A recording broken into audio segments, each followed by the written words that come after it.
Release అయిన 4వ రోజో 3వ రోజో సరే ఇంట్లో నేను మామూలుగా క్యాజువల్ డ్రెస్ తోటి ఏదో టీవీలు చూస్తూ కూర్చుంటున్నాను. సక్సెస్ ఎంత అవుతుంది ఏంటని న్యూస్ వస్తుంది, ఆనందమే.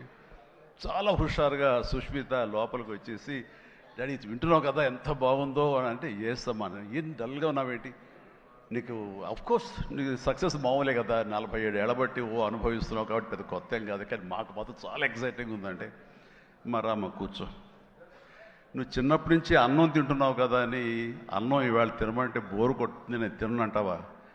అది అమ్మ వండిందైనా, ఆ తర్వాత భార్య వండిందైనా, ఆ తర్వాత బిడ్డలు మీరు వండిందైనా, ఏదైనా సరే మన అన్నం మన కూరలు జీవితంలో ఎప్పుడు బోరు కొట్టదమ్మా. మళ్ళీ నెక్స్ట్ డే మార్నింగ్ దానికోసం అరువులు చూస్తుంటాం, ఆకలి అవుతుంది, ఎప్పుడు అన్నం పెడతారా అని ఉంటారు. కాబట్టి అమ్మ అన్నం ఎప్పుడు బోరు కొట్టవమ్మా. అలాంటిది ఆ సక్సెస్ అన్నది కూడా అలాంటిదే నాకు. ఎందుకంటే అది సీనియారిటీతోటో లేకపోతే సీజన్ అయిపోవడంతోటో అండ్ మెచ్యూరిటీ రావడంతో ఏదో ఒక్కొక్కళ్ళు ఒక్కొక్కలాగా స్పందిస్తాం తప్ప, దీని లోపల మీరందరూ ఎంత ఎగ్జిబిట్ చేసుకుంటున్నారో, ఎంత బయటికి అందరూ చెప్పుకుంటున్నారో, అండ్ విజయోత్సవంగా మీరందరూ సాహు అనిల్ ఇలా తిరిగి మీరందరూ ఇది ఆస్వాదిస్తున్నారో, అంతకంతా నేను మనసులో ఆస్వాదిస్తుంటాను. మా ఒకసారి అనిపిస్తుంటే అంత అదృష్టవంతులు వీళ్ళు వెళ్ళిపోయి అందరితో ఇంటరాక్ట్ అవుతూ ఈ సక్సెస్ని ఇలాగ అందంగా మన అందిపుచ్చుకొని తిరిగి ఆస్వాదిస్తున్నారు. ఆ అవకాశం నాకు లేదు కదా అంటే ఎంతో బాధపడుతుంటే, అది ఆ బాధ మౌనం కనిపించిందో కానీ ఇంకోటి కాదు. నేను వీళ్ళు మరీ చెప్పాను, మీరు వెళ్ళండి, ప్రజల్లోకి వెళ్ళండి, అది ఆస్వాదించండి, వాళ్ళతో పాటు మీరు ఇంటరాక్ట్ అవ్వండి, వాళ్ళు ఇచ్చే కిక్ అది వేరే అంతా ఇంత కాదు, అది మరింత ఉత్సాహం మరింత ఓతోగా ఉంటుంది. అది ఫ్యూచర్ సినిమాలకి అది ఫ్యూయల్ లాగా పనిచేస్తుంది. మీకు ఆ ఇంధనాన్ని తీసుకోండి, మరింతగా వర్క్ చేయండి అని చెప్పి నేను చెప్తుంటాను. అందులో వెళ్లే ముందు నాకు చెప్పాడు వెళ్తానని, గో హెడ్ అన్న.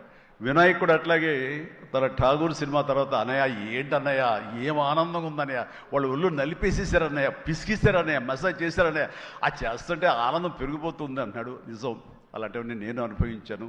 అది నిజంగా అవసరం.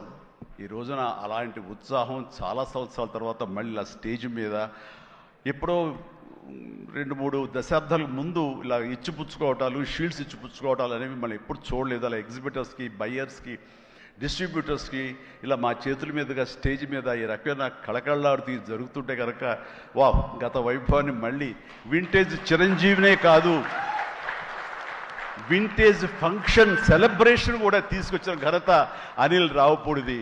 So thank you so much. నాకైతే అది నాస్టాలజీ. అలాగే కొంచెం ఓపిక్గా ప్రతి ఒక్కళ్ళని ఆనందపరిచేలాగా షీల్డ్స్ ఇచ్చిపుచ్చుకోవటం, ఆ షీల్డ్స్ ఇంటికి వెళ్ళిన తర్వాత అక్కడ అలమారలో పెట్టుకుంటే అది చూసినప్పుడల్లా ఎన్నో స్మృతులు గుర్తుకు వస్తుంటాయి. అలాంటిది మళ్ళీ తిరిగి ఇలాగ రావటం, ఆ ఆనందాన్ని అందివ్వటం చాలా చాలా సంతోషం. అండ్ ఇందాక రాఘవేంద్ర వెళ్ళిపోయారు, ఆయన ఉండగా మాట్లాడేసింది. అనిల్ని చూస్తుంటే వర్కింగ్ స్టైల్ కానీ, ఆర్టిస్ట్ తోటి ఇంటరాక్ట్ అవ్వటం కానీ, వాళ్ళని మంచి గుడ్ హ్యూమర్లో పెట్టడం కానీ, ఇవన్నీ చూస్తుంటే నాకు 100% రాఘవేంద్ర గారే గుర్తుకొచ్చేవాళ్ళ. అండ్ ఇందాక ఆయన చెప్పినట్లుగా నాకు రాఘవేంద్రరావు గారే అనిల్ రావుపూడిని పరిచయం చేశారు.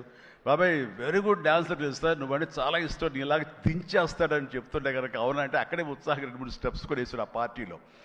ఎప్పటిగా నువ్వు ఇతనితో సినిమా చేయాలి బాబాయ్, నీ కామెడీ టచ్కి, ఇతను కామెడీ కన్సీవ్ చేసే కథలకి వాటికి భలే ఉంటుంది, ఆ రిజల్టే వేరు అన్నారు. మహానుభావుడు ఆ మాట అన్నారు. అప్పుడు ఇందాక అన్నారు కదా, విత్తనం నాటిన అది మా వటవృక్షం అయ్యేంత సక్సెస్ వస్తుందని ఊహించదు అన్నారు.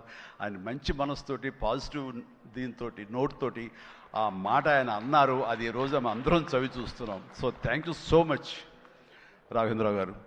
అట్లాగే ఇంకొక పాజిటివ్ మనిషి, ఎప్పుడు ఇతని సక్సెస్ని హర్షించే మనిషి, సక్సెస్ కోరుకునే మనిషి. అలాగే నేనంటే ఒక అన్నయ్యలా ప్రేమ చూపించే వినాయక్ కూడా ఈరోజు వచ్చాడు. అతను కూడా ఇంకా మన శంకర్ ప్రసాద్ గారు మూవీ సక్సెస్ తో మన బాస్ మెగాస్టార్ చిరంజీవి గారు చెప్పిన ఈ మాటలతో అందరినీ ఆకట్టుకుంటున్నారని చెప్పాలి. ఇంకా మన బాస్ చెప్పిన ఈ మాటలు మీకు ఎలా అనిపించాయో కామెంట్ చేసి, ఇలాంటి మరిన్ని మూవీ రిలేటెడ్ వీడియోస్ కోసం మన ఛానల్ ని సబ్స్క్రైబ్ చేసుకొని సపోర్ట్ చేయండి.